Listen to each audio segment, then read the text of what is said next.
أعوذ بالله من الشيطان الرجيم بسم الله الرحمن الرحيم.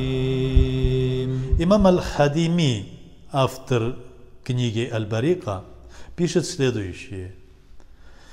4 источника религиозных знаний являются источниками для ученых-муджтахидов. Для обычных мусульман источниками знаний служат решения ученых одной из богословско-правовых школ мазхабов.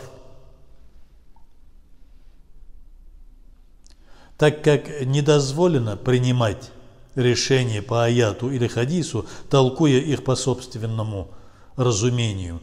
Поэтому, если преследование какому-либо правовому решению нашего мазхаба мы видим какие-то, как нам кажется, несоответствия с аятами или хадисами, то все равно следуем решению своего мазхаба.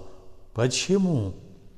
Так как мы знаем, что, скорее всего, решение было принято в соответствии с другими аятами и хадисами путем сопоставления или согласованного мнения праведных предшественников. Правильное решение могут принять только ученые-муджтахиды. Поэтому мы должны читать не книги по тафсиру или хадисам, а должны читать книги по фикху.